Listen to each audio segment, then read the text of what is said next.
Bueno, ahí vemos que están entrando muchos Bien. profesionales también, eh, algunos Muy concejales de la bien. ciudad también entraron, y muchos, bueno, compañeros de trabajo de los centros de salud y de los centros de día.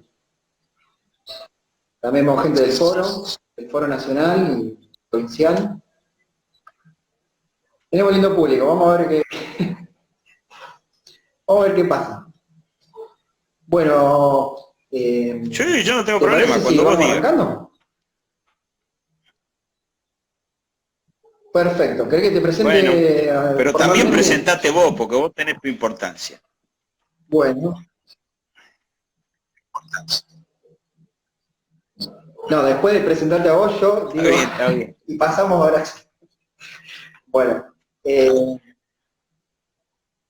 perfecto. Bueno, la charla de hoy del Foro Patriótico y Popular Rosario se enmarca dentro de la pandemia mundial en relación al COVID-19.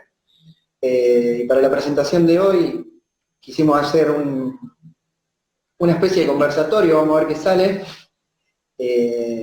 con uno de los referentes nacionales del Foro Patriótico Popular, Horacio Micucci, coordinador del Instituto de Estudios Nacionales del Foro Patriótico Popular, experto en bioseguridad, doctor de la UBA en farmacia y bioquímica, magíster en epidemiología, gestión y políticas de Sí, salud. sí, sí, sí, ¿Está bien está dicho? bien. ¿Está ahí? Bueno.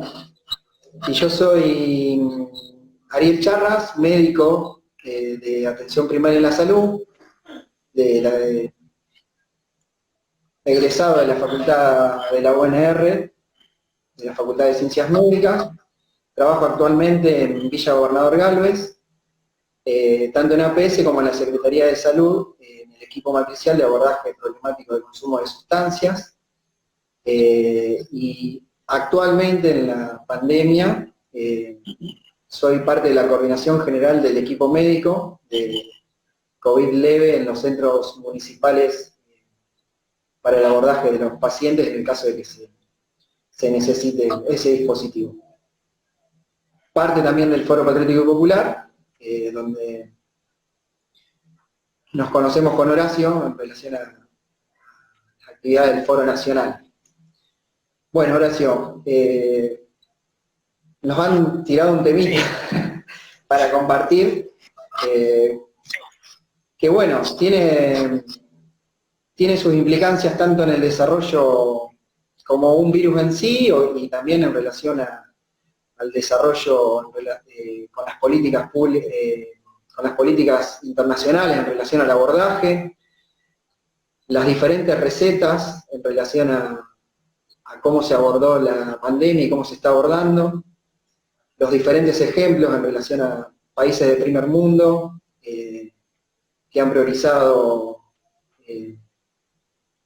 también está en discusión si el factor económico o el factor humano, porque no han podido garantizar ninguna de las dos cosas. También sería bueno que podamos charlar un poco a eso en relación al público que nos acompaña.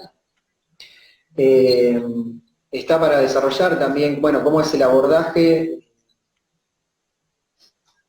de la pandemia en sí y de la salud pública, cómo nos encontró el desarrollo de la pandemia en relación a los sectores públicos de salud, tanto nacional, provinciales y municipales, y el camino que queda recorrer.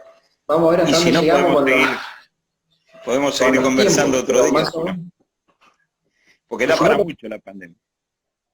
por supuesto, también las preguntas que vayan surgiendo, la idea es poder contestarlas y si no, también hacer un Bien, encuentro con bien. todas las preguntas. Eh, no sé por dónde querés arrancar y yo te voy siguiendo en relación a todo Bueno, tu bueno. currículum, yo te sigo. Este, sí, a mí me parece que la Te voy, pandemia es como una gran lupa que ha puesto en evidencia lo que es la Argentina en realidad y lo que es el mundo en realidad. La pandemia no es una sorpresa. Hay razones por las que empezó, hay razones por las que puede haber otras, hay razones por las que se extendió y hay razones por las que va a terminar dónde va a terminar, o dónde ha terminado en otros lugares. Si uno analiza esta pandemia, el año pasado, el 11 de marzo del año 2019, el director de la OMS dijo que íbamos a tener una pandemia, que era posible, muy posible, dijo, y que había que prepararse para eso. Claro, hoy nadie recuerda, pero eso pasó hace más de un año ya.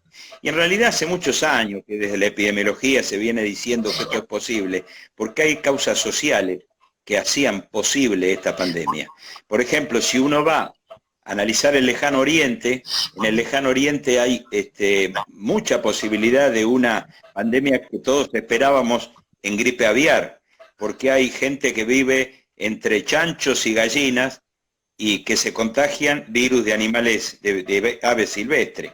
Entonces, esas aves contagian a las domésticas contagian a los chanchos, y los chanchos es el intermediario para el hombre en ese tipo de pandemia. Por eso en la OMS dijeron que era posible, porque todos esperábamos eso.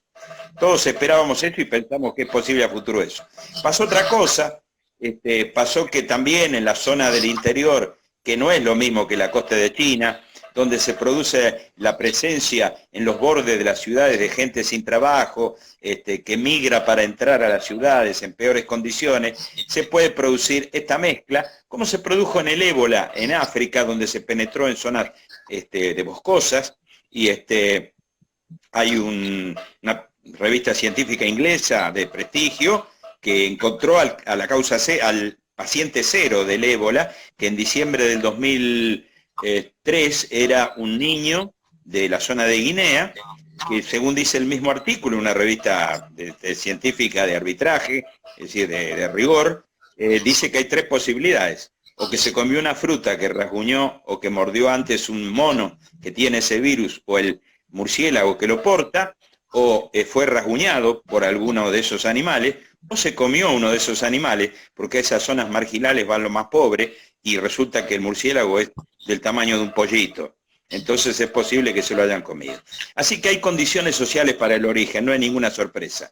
Hay determinantes sociales de la enfermedad. El virus, la bacteria actúan cuando encuentran terreno fértil, así fue siempre.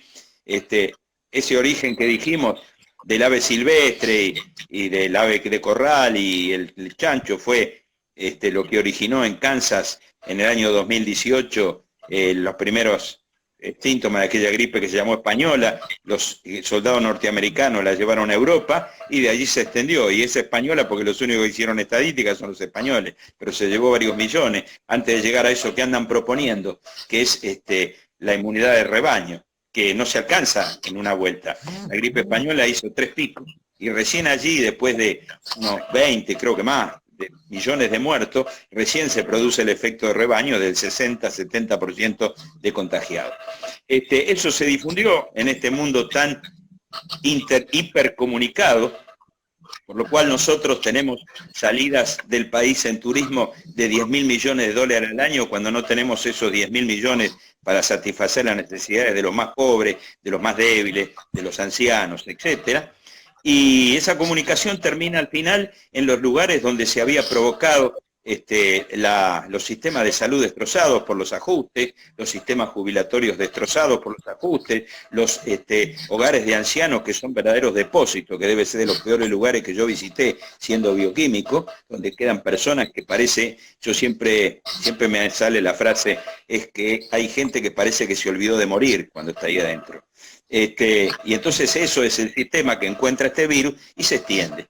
Entonces acá hay gente que nos habla de economía versus pandemia, y en realidad están diciendo volver a la economía anterior, esa economía de ajuste y de entrega nacional, a pesar de que haya esta pandemia, porque total a ese modelo que expresó el gobierno anterior muy claramente, no le importa, le sobran al modelo de macrismo, del macri-bolsonarismo, me gusta decirle a mí, porque es un sector incluso, le sobran 20 millones de argentinos a ese proyecto. Entonces, si se mueren, no importa. Y si se mueren los viejos y se mueren los débiles y los pobres, no importa, porque será un ajuste previsional y un ajuste laboral como ellos querían. Mientras tanto, ellos se siguen enriqueciendo y se llevaron en cuatro años 86.000 millones de dólares, donde hay un listado de 100 personas que son precisamente aquellas fortunas que debieran poner ahora el dinero que hace falta. Entonces yo creo que estamos en esa situación, no es economía versus pandemia, es otra economía para luchar contra la pandemia y para seguir hacia una Argentina independiente. Estamos en un momento bisagra. O vamos a la vieja economía y va a haber muchos muertos y muchos ajustados y muchos perjudicados, no solo en la pandemia, sino posteriormente, o abrimos camino a una nueva economía que nos permita luchar contra la pandemia. Porque ante la pobreza lo que tenemos que hacer es poner el dinero que hace falta y sacárselo a los que hace falta. Que no son todos los argentinos, 12.000 personas pueden aportar 3.000 millones de dólares en un impuesto a la grande fortuna. Después, en todo caso, hablaremos de eso. Y ahora hoy han pasado, como se la ven venir, de que viene una situación de pico de muertes y como es tan complicado, porque esa economía, eso que ellos dicen que hizo Trump, o que hizo Bolsonaro en Brasil, o que hizo Piñera en Italia, o los que empezaron tarde la pandemia en Italia, en Chile, o los que empezaron tarde la pandemia en Italia, por ejemplo, o Boris Johnson, que era partidario eso del efecto rebaño, todos, no solo no han conseguido resolver la pandemia, sino que han destruido sus economías. Entonces, destruido, vamos a quedar al final nosotros. Porque Estados Unidos, porque las grandes potencias siempre van a descargar su pobreza o su crisis en nosotros, los países oprimidos, de lo que antes, aquellos que somos viejos, recordamos lo que se llamaba el tercer mundo, y que es el mundo oprimido, pueblos, países y naciones oprimidos y dependientes.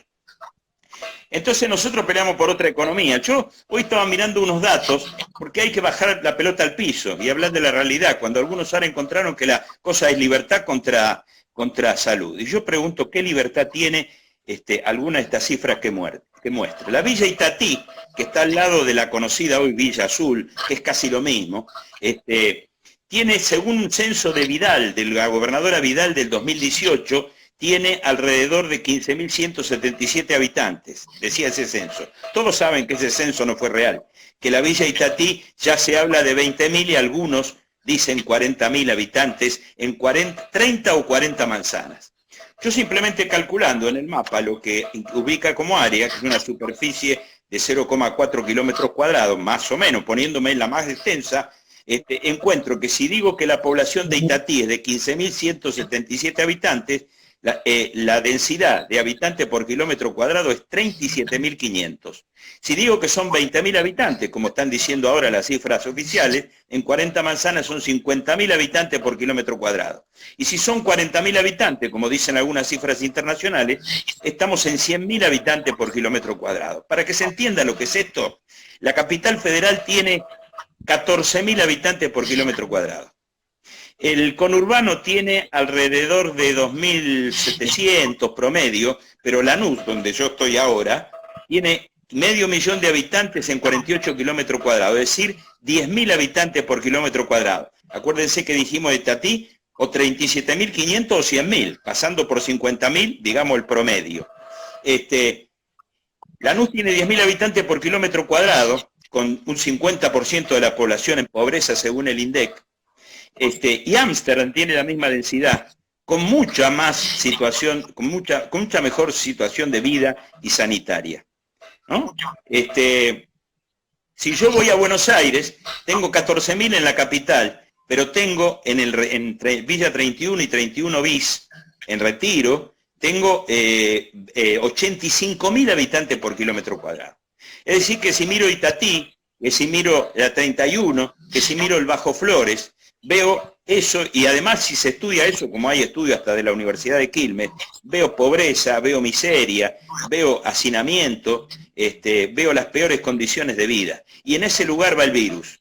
Los que se crean que se van a salvar, hablando de su vieja economía, o hablando de su libertad, no se dan cuenta que esa villa está insertada ahí nomás, del centro de Don Bosco y del centro de Bernal, del partido de Quilmes y del partido de Avellaneda. Es decir, que no se van a salvar. Son tan necios que no se van a salvar. Por supuesto que el señor aquel que en una quinta, en Los Abrojos, vive con una reposera seguramente estéril, es muy probable que no se contagie. Es muy probable, pero tengamos en cuenta que el príncipe de Inglaterra y el mismo Boris Johnson se contagiaron. Así que tengan cuidado porque en una de esas, como dicen algunos, Dios castiga sin palo y sin rebenque.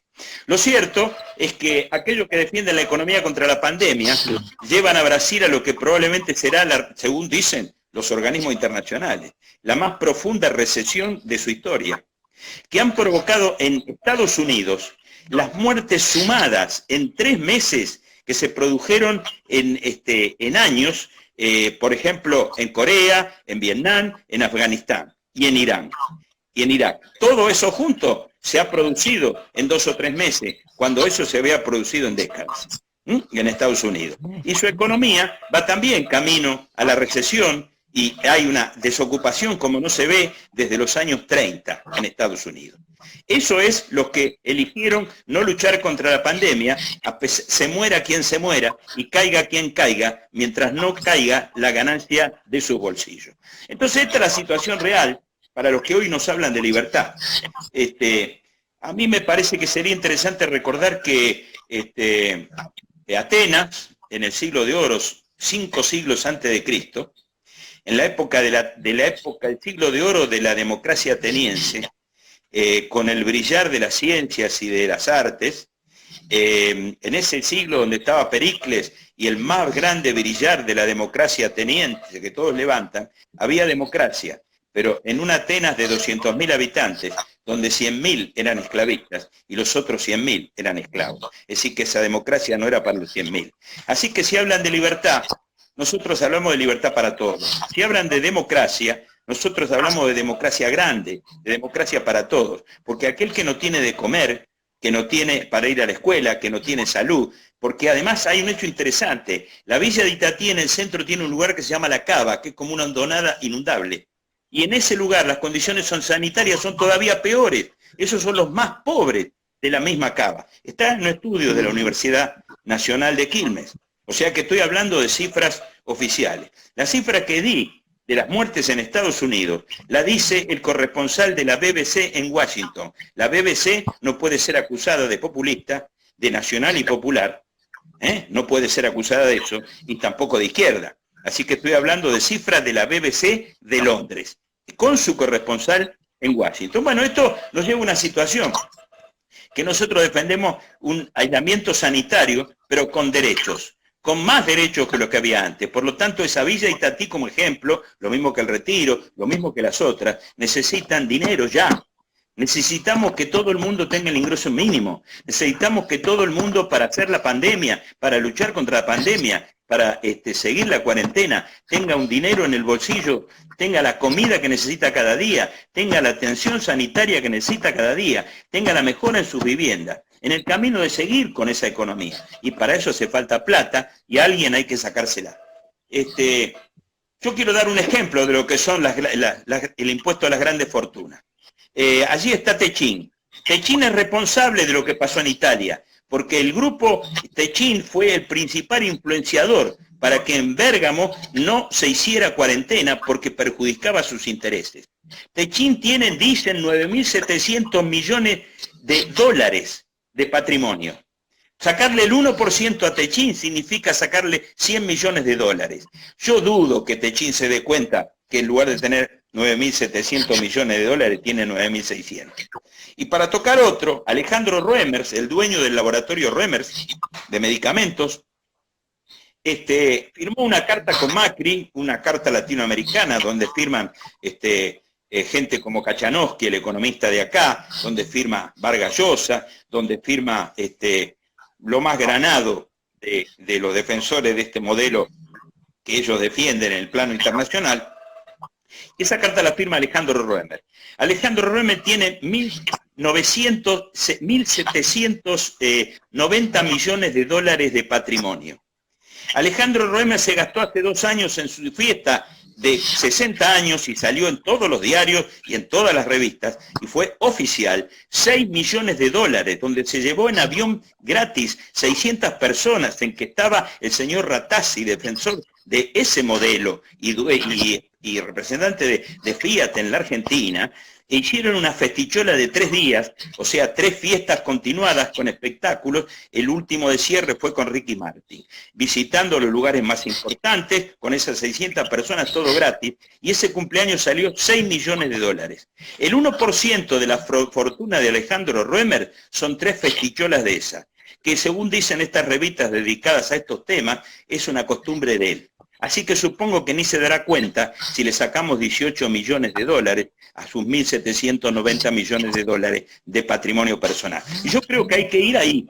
Ahí tenemos que ir para otra economía. Yo he escuchado estos días una conferencia de Pagliole, que es el director creo, de la zona sexta de la Federación Agraria, donde decía que ustedes en Santa Fe tienen un puñado, tiene el 50% de la tierra cultivable. Y 53 personas tienen el 10% de la tierra de Santa Fe. También hace falta tierra para el que quiera trabajarla y hace falta tierra para vivienda. Y si tenemos este centro tan concentrado, hacinado, y sin educación, sin salud, sin nada, será bueno que mucha gente de esa que viene expulsada de la tierra pueda volver a tener su propia tierra. Se habla mucho del despoblamiento argentino y del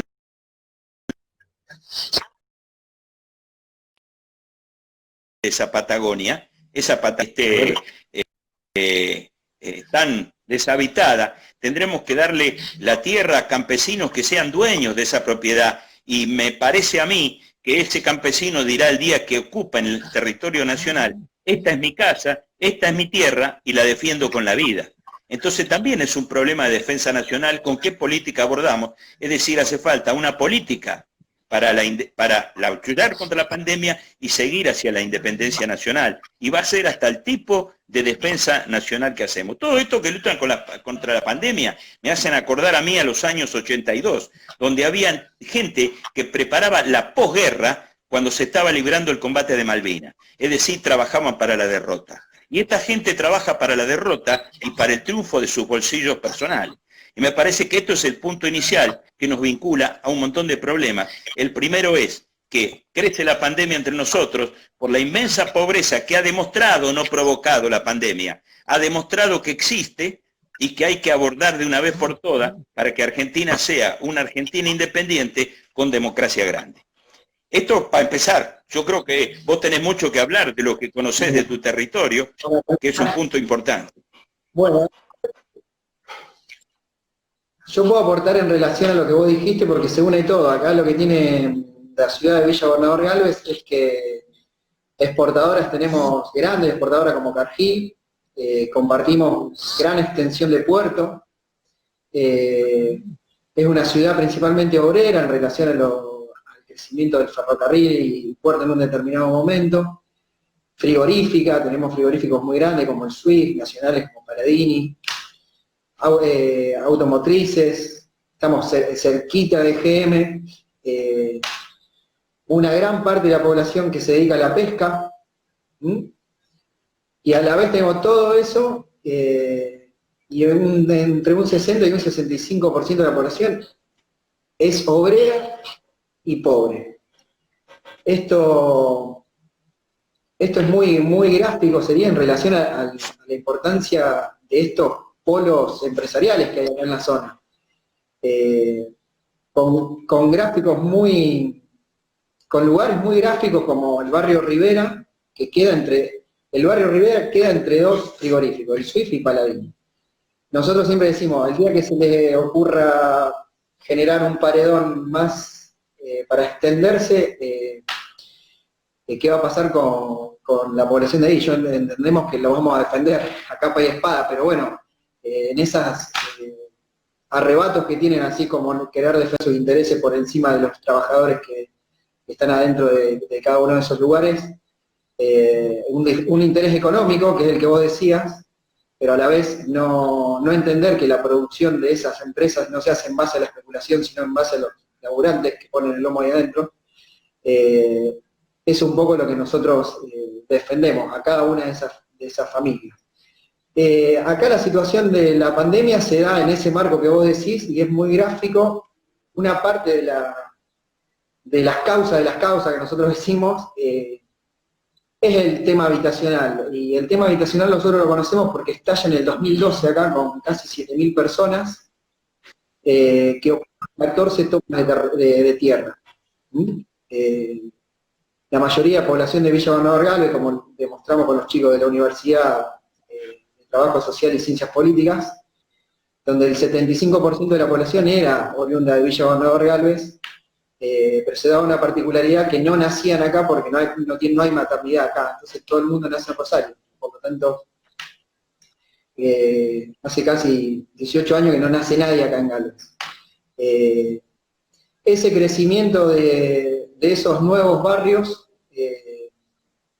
muy vulnerables se daba a la vez, dentro de lo que vos describías, tipo La Cava, ahí, dentro de otros barrios históricos vulnerables de composición obrera, como Las Tablitas, Chileones, Mortelari, Eucaliptal, son todos barrios que ya eran grandes y que se hicieron parte de esta población, que eran principalmente los hijos de la misma población que vivían en una casita del fondo, que no podían tener su casa propia, su terrenito, como decían ellos, porque los alquileres en ese momento estaban entre 12.000 pesos, 10.000, 12.000 pesos, más entrar en un contrato de alquiler y más la aportación de que vos sos de determinado barrio que no accedes a nada.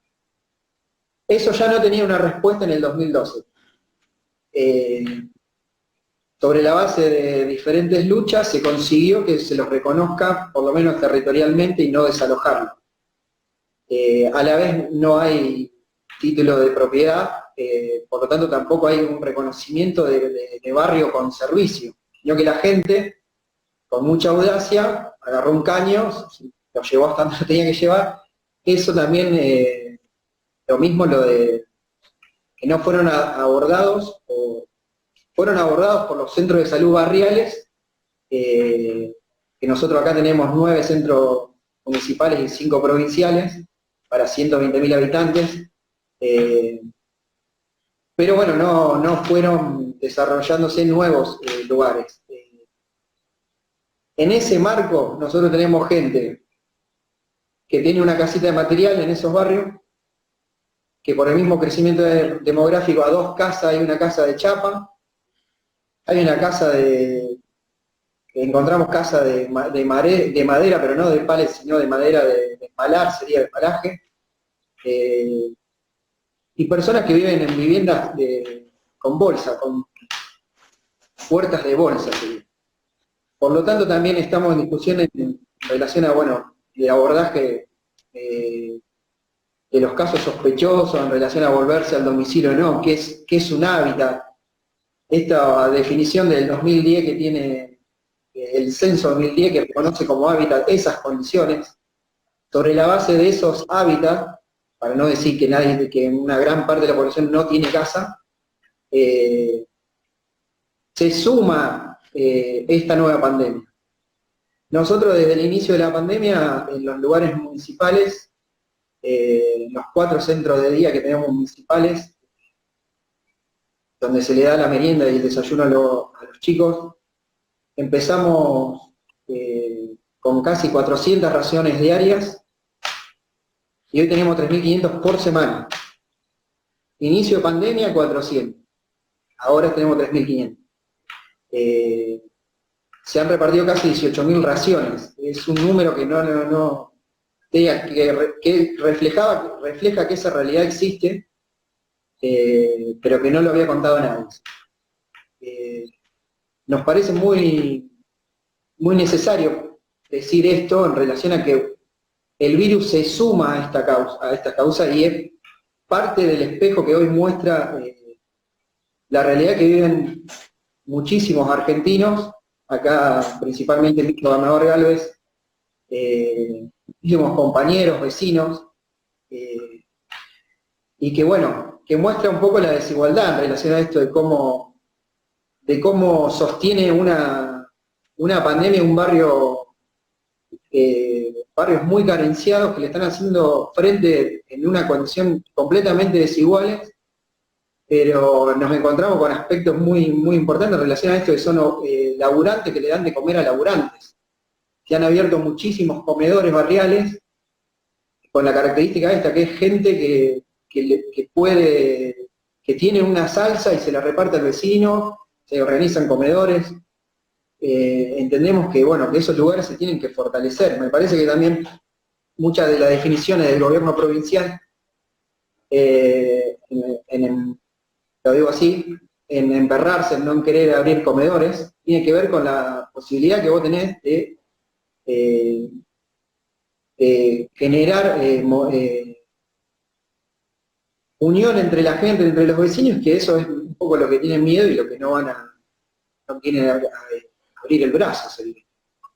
Creo que está demostrado por la crisis del 2001 que esos comedores barriales, esos escuelitas que se abrían, esos lugares donde la gente encontraba más que un plato de comida y una contención, en la Argentina muchas veces eran punta de lanza para discutir otras cosas. Esa otra Argentina que es la que nosotros queremos, esa Argentina de la democracia, como vos decís. Creo que es muy importante que se haga visible esto, porque por ahí las voces que hoy salen o a lo que podamos acceder nosotros, por ahí ponen en tela de juicio lo de la cuarentena, las condiciones de esa cuarentena, y hay una realidad que nosotros, los trabajadores de la salud y muchos compañeros que hacen otro tipo de actividades más solidarias, las sufren junto con los vecinos y nos tienen que encontrar unidos en relación a eso. Como primer punto, para terminar la introducción que vos habías hecho. Creemos también que es importante, en esto que vos decís, no puede ser lo mismo para que se grafique así. La actitud solidaria de un vecino que reparte lo poco que tiene a una multinacional. Entendemos que no es una donación la que se tiene que recibir, sino que tienen que ser parte de la pandemia, porque los laborantes son parte de lo... por lo tanto, estamos en esa discusión nosotros acá, con avances y retrocesos, tratamos de que se entienda eso, que no es que una multinacional es una persona física, y en eso tiene que pagar los impuestos que tiene que pagar cualquier vecino de nuestra ciudad, o que le cobran el 21% del IVA. No, son parte de hecho de los que durante mucho tiempo no se les pidió nada y ahora, bueno, se les está pidiendo un aporte para que sus trabajadores y parte de la ciudad hagan frente a la pandemia en mejores condiciones. Pero bueno, es un desafío sería, porque por ahí también, bueno, son intereses que en muchos lugares no se quieren tocar. También entra en discusión en si los gobiernos nacionales, provinciales, municipales, terminan siendo gerenciadores de alguna de esas empresas, porque, sí, bueno, ¿hasta dónde definen en política? ¿Hasta dónde es posible que puedan decirle a una empresa, mira, de todo lo que vos producís durante tanto tiempo, durante 6 meses que dura la pandemia, vas a tener que aportar tanto? Y creo que es un poco el desafío que está planteado para la continuidad de la pandemia y en las mejores condiciones como vos lo describís. Sí. Hay una cosa que me gustaría preguntarte. Yo vi que el gobernador de Santa Fe pensaba en un impuesto a los grandes propietarios de tierra o algo así. ¿Escuchaba algo de eso? Ha salido acá publicado. ¿Eh? El gobernador no, se impulsó sí, de diferentes espacios. Bueno, no, acá había salido como que era una propuesta de la gobernación. Claro. Sí, está bien. Yo creo que es un camino interesante. No, claro. Sí, ojalá lo podamos ganar, entendemos que por sus orígenes, en relación a cómo fue su desempeño cuando estaban senadores, en relación a su preocupación principalmente por ¿cómo se llama? Por el tema de la tierra, por su relación con los terratenientes, debe tener mejores condiciones No, para no, acá discutir. salió así, pero de todas maneras es una idea que Pero bueno, hay que habría ver que si lo tomar quiere cuando hacer. el mayor latifundio de la Argentina es Benetton, que declara 950.000 hectáreas de propiedad. Así que no estamos hablando de un kiosco. Yo no digo, ahí he visto que Clarín y ¿Te acordás? Techín piden que se les pague el medio sueldo a los ejecutivos. Me parece que Clarín y Techín tienen más que fondos para resistir semejante cosa. Es decir, una cosa es apoyar a los monotributistas, a los aquellos que son changuitas, a los que en este momento no pueden trabajar, que incluso muchas veces son profesionales de la salud. Y otra cosa es favorecer a Techina, a Clarín y a la sociedad rural, que ha pasado también los sueldos de su personal. La verdad que es una vergüenza que la sociedad rural, Techina y Clarín, pidan que les paguen algo cuando en realidad tienen que devolver, ¿no? Devolver. A mí me hace acordar lo que contaban que había dicho una vez Cafrune, que vio a la reina de Inglaterra que hizo una donación en un lugar, y entonces Cafrune dijo, ¿esta señora viene a donar o viene a devolver una parte de lo que se llevó?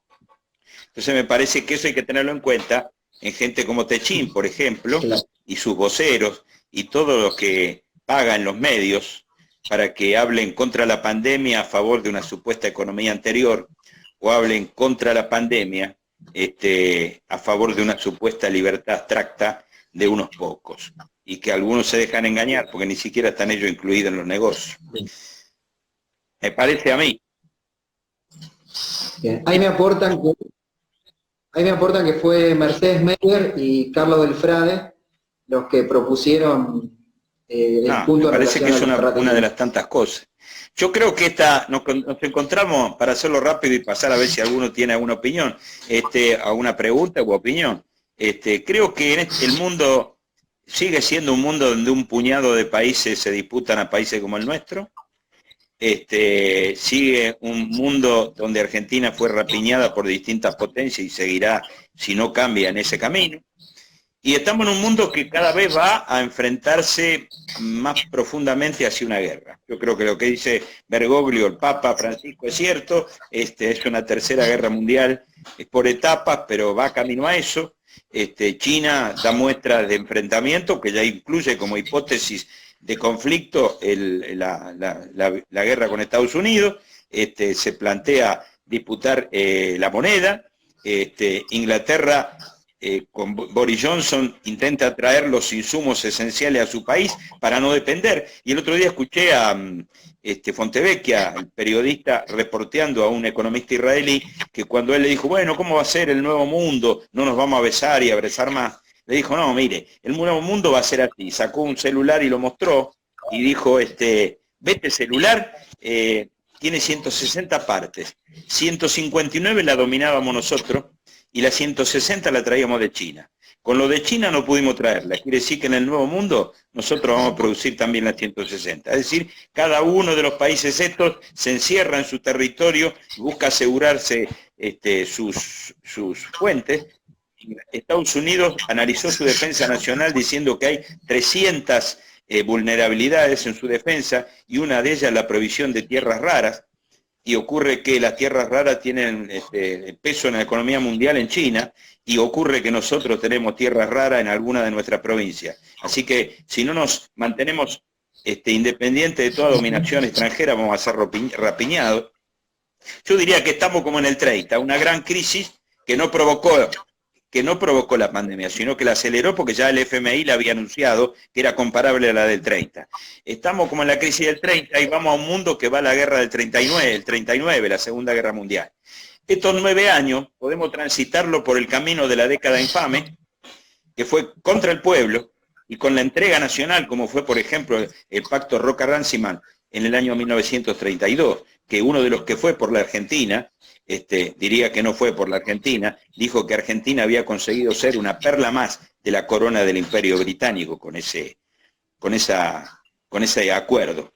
Entonces, o vamos por el camino de la década infame que tanto levantó Macri. Es conveniente leerlo porque es curioso. El Partido de la Concordancia, que dirigió esa década infame, era una alianza entre el Partido Demócrata conservador, los radicales galeritas, como le decían los radicales de Irigoyen, los galeritas, los radicales más cerca de la oligarquía que de la causa radical, y un supuesto socialista independiente en lo que estaba el abuelo de Pinedo, entre otros. Es notable el parecido y no tenemos que volver a eso, y yo diría que lo que tenemos que abrir es una economía que nos permita luchar contra la pandemia, nos permita impedir que vuelva la política de Macri y compañía, Macri bolsonarista, y podamos abrir el camino a una Argentina independiente de toda dominación extranjera. Me parece que ahí también hay una discusión de ciencia y técnica y defensa nacional, porque esos científicos y técnicos, a los cuales Caballo decía alguien que yo conocí, Caballo dijo que se tenían que ir a lavar los platos, esos son los que respondieron y nos convirtieron en parte, así como en la energía atómica hace años, en parte del club, el pequeño club de países que pueden producir reactivos. Y ahí en Rosario tienen ustedes el proyecto del respirador, del Un Respiro, que es lindo ver la marca porque dice UNR como Universidad Nacional de Rosario, dice Un Respiro. Y eso se produjo acá, no será perfecto, pero eso se produjo acá. Entonces hay una respuesta en ciencia y técnica y tiene que haber una respuesta en defensa nacional, porque la defensa nacional patriótica y popular, una defensa nacional integral e integrada, exige, por ejemplo, no solo balas, exige seguridad alimentaria. Nosotros tenemos que asegurar el alimento para nuestra gente.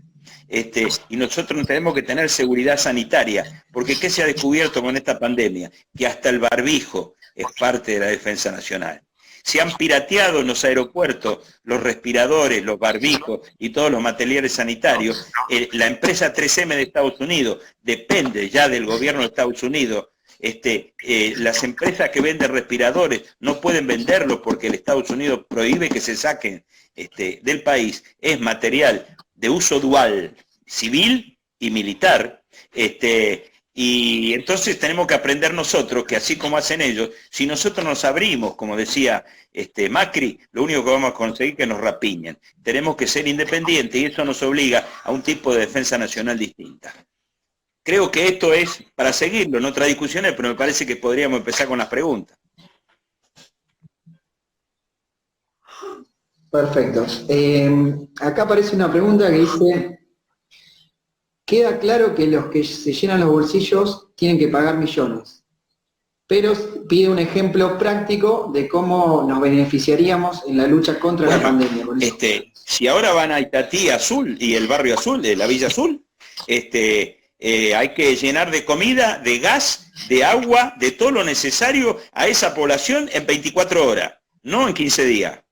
Ya mismo, porque es aislamiento sanitario con derechos, con más derechos que antes. Es decir, el poblador de esa zona tiene que sentir que le resuelven el problema que tuvo hasta ahora. Y por supuesto van a decir que esto es populismo, favorecer se puede a partir de allí buscar que se arreglen esas viviendas con los mismos que están ahí, que son changuistas, que son plomeros, que son electricistas, que tienen profesiones y pueden trabajar en el mismo lugar. Y después habrá que buscar tierra para que tengan casa digna, habrá que hacer planes de trabajo para esa casa digna. Y vamos a necesitar dinero. La verdad que los 3.000 o 4.000 millones que se obtengan por el impuesto a la grande fortuna, que son unas 12.000 personas, eso no alcanza. Hay que trabajar con los bancos, porque los bancos ganaron hasta ahora y siguen ganando con la crisis. Ya es algo incomprensible. Digamos, o vamos estos 9 o 10 años, o menos tal vez, a ir con el plan de la década infame, o con el plan de Macri-Bolsonaro, por ejemplo, Trump, Piñera, por ejemplo, o vamos con cosas que estaban en el primer plan quinquenal de Perón, porque la nacionalización de los depósitos bancarios estaba en el primer plan quinquenal de Perón. Yo diría que lo recuerden un poco. Se me ha cortado la comunicación. Es decir, no te veo. Bien. A ver. Ahí empieza a verse. No, ahí te veo negro. A ver, no sé si se me ve a mí. Ahí te veo las manos. Te veo las manos.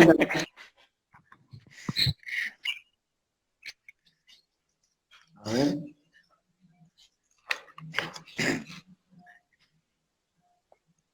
Yo estoy viendo una pantalla de televisión. Ahí, se ve que estaba invertida. Ahí está. Muy bien. Ahí sí. Bueno, sí, creo que esa es nosotros, ¿qué sería en concreto? para decir cómo van a, si tendrían que ser parte de la pandemia, porque una cosa es con esa plata y otra cosa es tomando como que es un problema de todos. Nosotros, el ejemplo es muy práctico, sería, nosotros tenemos ese problema en concreto alimenticio, que se suma a las 4.500 familias que asisten desde la municipalidad. Si nosotros le pedimos 2 vacas a un frigorífico que todos los días ingresan entre 800 y 1.000 cabezas por día, es lo que vos decías, no van a notar la diferencia que le faltan 2 vacas. Con 2 vacas, 300 gramos de ración, a nosotros nos soluciona un problema alimentario de una parte de la población de Villa Hornos Orgánicos. Por lo tanto está eso, una es la definición política de hacerlo y otra es la definición nacional de ir por esos intereses. Porque lo que no resuelvan en relación a las aspiraciones nacionales, provinciales y municipales, lo va a resolver la gente. No es que no lo va a resolver la gente. Lo que nosotros estamos diciendo es que, bueno, que entendemos que la situación de pandemia nos obliga a coordinar determinadas medidas. Y en relación a eso, ¿cuáles son los mejores abordajes que se pueden dar en cada uno de los escenarios? Nosotros podemos avisar todo lo posible, pero muchas veces depende de definiciones, que bueno, que en relación a eso las acompañamos, pero también alertamos en relación a todos estos problemas que son concretos. Cuando vos decís que te falta una garrafa, y la definición es que no se cocine más en las escuelas, y que se repartan bolsones, que los bolsones tienen harina, arroz, ¿y dónde lo va a cocinar? Es un problema práctico. Y es un problema que lo tiene la persona hoy. Por lo tanto, hay muchas necesidades que tienen que ser resueltas ayer. Entonces, esa es la urgencia de la pandemia, me parece. En relación a eso... No, quería preguntarte, cuando vos hiciste la introducción en relación a lo que se demostró también en esto de la audacia, porque con muy poco nosotros tenemos muy buen material científico para desarrollar cosas, es la posibilidad de hacer una industria nacional científica e independiente. Porque en todos los lugares estaban preocupados por si lo pirateaban, nosotros resolvimos algunas cosas de esas. Nosotros teníamos 3 fábricas de respiradores que no le vendían a Argentina acá, entonces eso es un punto en relación a eso que vos decís, bueno, ¿cómo es la defensa? Porque una cosa es que no tener balas, que ya sería un problema estratégico y táctico, pero otra cosa es que no tener comida, o tener comida pero se va para otro lado, o tener determinado recurso que hoy se vio que era estratégico. Si vos no tenés barbijo, es muy difícil que puedas hacerle frente a la cuarentena, o a una guerra química, o a un determinado hecho en particular que no dependa principalmente de vos. Lo primero que hay que decir, antes que nada, es que yo creo que se tomaron medidas que es lo que hace que se revuelva el nido de víbora, que no quieren que haya ningún avance porque perciben que puede haber avance. Es decir, haber derrotado a Macri fue un triunfo para toda línea patriótica y popular. Ahora hay que afirmar un camino. Eso es lo primero, porque acá se han tomado medidas que con Macri no se hubieran tomado.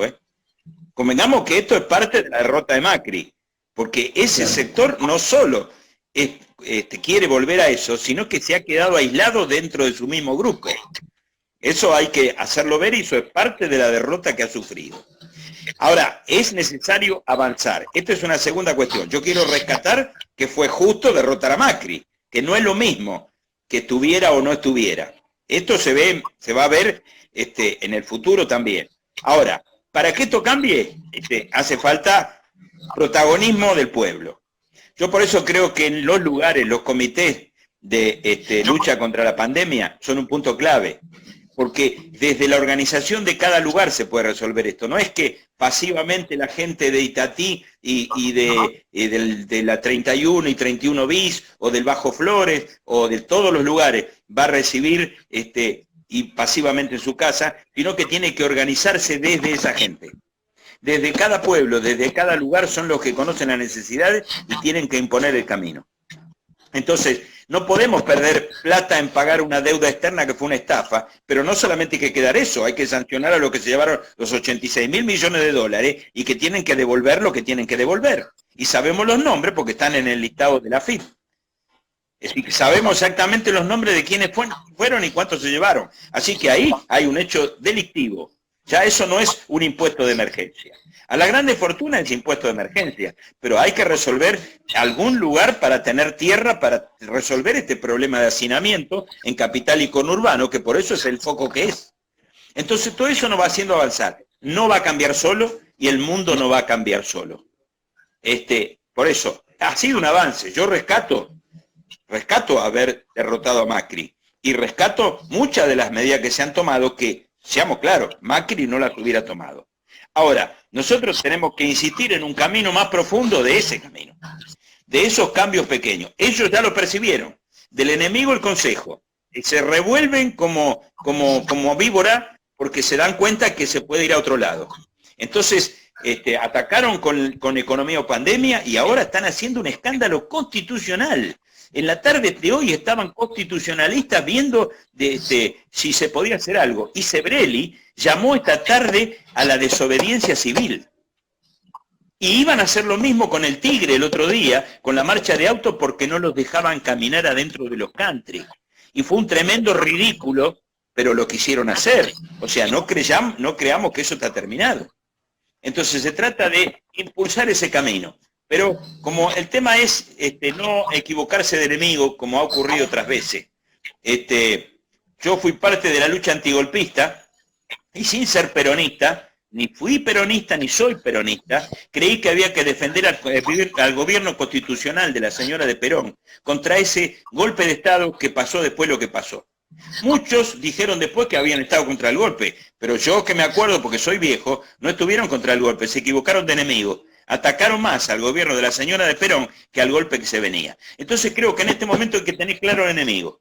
El enemigo es ese que yo llamo, para que se quede claro, ni siquiera quiero bloquear a todo ese partido, porque es el Macri-bolsonarismo, es lo que está expresando a Macri la boca suelta de Bullrich, que llegó a acusar de casi terrorista a un hombre del prestigio de Pedro Kant, que es un hombre destacado como infectólogo, cuando nadie se metía en la lucha contra el SIDA, en la lucha contra el HIV, al cual nosotros, los que trabajamos con esa sangre que la teníamos en la mesa y no sabíamos cómo nos iba a contagiar, a 2 años supimos cómo. Bien. Justo en el mejor momento se cortó, cuando estaba... No sé ni dónde se cortó. No sé si ahora me estás viendo porque yo no me veo, yo me veo congelado. Yo te estoy viendo. ¿Me ves ahí? A ver. No, yo a vos te veo bien. A mí no sé cómo, ahí me veo en movimiento yo, me veía congelado. Bueno, me congelo yo bien. Por momento, no sé cómo es. Bueno, pero se te escucha. Sí, bueno, listo, mejor eso. Bueno, ¿te acordás por dónde andabas? No me acuerdo. No sé dónde dejé. Estabas haciendo un no, estaba diciendo que había sido un éxito, había sido un acierto que derrotara a Macri y que ahora había que hacer un cambio y que eso implica, no cambio, profundizar en un sentido la economía y la política, y que para eso era clave los comités de barrio y la organización del pueblo, en todos sus niveles, en todos los niveles, porque también hay organizaciones en la fábrica, están los cuerpos delegados, hay organizaciones en el movimiento, en el campo, Sí. Todo eso, el Frente Nacional Campesino, todo eso es parte de lo que va a tener que luchar hacia el futuro para orientar un nuevo camino. Pero también hay que tener en cuenta que el enemigo no está dormido porque ahí andan convocando a marcha. Tengamos en cuenta que si ayer llamaba a Sebrelli a la defensa, a la desobediencia civil, y hoy están presentando recursos de amparo contra la pandemia porque dicen que es anticonstitucional contra la pandemia, no, contra el aislamiento sanitario, porque dicen que es anticonstitucional, que priva de libertades, etcétera, etcétera, hay un movimiento atrás y se habla de una marcha antigubernamental para el 4 de junio. Por lo tanto, hay que pensar que el enemigo no está terminado, que el enemigo está peleando y tiene mucha fuerza. Yo, si miro televisión, la verdad que del 90% de los programas son escandalosamente pro Macri, pero escandalosamente. Es algo panfletista ya. Es un panfleto cada programa de eso. Cada uno en distintos lugares, de distintos ángulos, pero están, yo por eso los comparo con los derrotistas en la época de la justa recuperación de Malvinas, que están haciendo lo mismo porque son los derrotistas en la lucha contra la pandemia, porque lo que en el fondo quieren defender es una Argentina dependiente, quieren defender una Argentina que entregue su patrimonio. Entonces yo creo que no hay que dormirse, porque están actuando muy activamente y muy ofensivamente. Por eso es lo que me parece que hay que tener en cuenta, ¿no? Porque sería gravísimo creer que ese verdadero enemigo está dormido, que es lo que le pasó a aquellos que creían que el enemigo principal era el gobierno de la señora de Perón, y terminaron siendo usados por el golpe de Estado, ¿no? Por eso algunos no pueden ni hablar, hablan porque la gente se olvida, pero no todos estaban contra el golpe, y ese fue un momento bisagra, como fue un momento bisagra la justa recuperación de Malvinas, y creo que estamos ante otro momento bisagra. Estamos en la mitad del vaso, o vamos para vaciar ese vaso, y que sea por el camino de la década infame, y esta gente se vuelva a llenar los bolsillos con el hambre, con la miseria, con la desesperación, con la entrega nacional, o vamos por un camino distinto que nos lleve a la independencia. Yo creo que esa es la cuestión que está en discusión. Bueno, ¿te parece? La verdad que me encantó ese cierre. Nos llena de motivación. Se lo voy a transmitir al foro Rosario y bueno, a todos los compañeros de trabajo que tenemos, tanto en los centros de salud como en la Secretaría de Salud, porque es como que entendieron la seriedad del asunto y también la seriedad con la cual nos veníamos manejando, y en relación a eso nos abrieron muchas puertas para poder hacer frente a la pandemia, tanto de la Secretaría de Salud como del gobierno municipal. Así que eso, nos encontramos en un camino intermedio y bueno, ahí donde se centran la mayoría de las discusiones, pero poniendo por delante esto, el desarrollo de la pandemia. Ese camino que vos también describiste es el que tenemos que transitar, me parece, con unidad, con algunos sectores y con mucho cuidado con otros sectores que por ahí nos amontonamos todos juntos, pero bueno, tenemos que tener algunas diferencias, me parece que están bien claras en relación a cómo las expresaste. Quedaron preguntas, no sé si te parece, si podemos hacer otro encuentro. Yo no tengo problema. Este asunto es muy cómodo, porque ahora está uno en casa y no hay problema, como claro. Estoy en cuarentena. Por mi edad estoy más en cuarentena todavía. No, bueno, pero te quedan muchísimos años de combate todavía. No vamos a andar... yo no digo que no, pero no sabés cómo me vigila mi familia. Claro. Sí. Sos personal esencial. Bueno, es buena idea. Así, vos velo así. Todos somos esenciales. Somos esenciales unidos. Desunidos somos un individuo que va para cualquier lado. Bien, también podemos... No quiero aportar más nada al cierre que vos diste, porque me parece que graficó un poco la situación más en la coyuntura política en la que nos tenemos que mover, que es importante en relación a esto de los planes que hay preparados, cómo se expresa en las opiniones, cómo se expresa en la salud pública, y cómo se expresa en los barrios en concreto, donde también hay discusiones con los vecinos y eso. Me parece que está bien planteado así, por ahí podemos desarrollarlo en otro encuentro.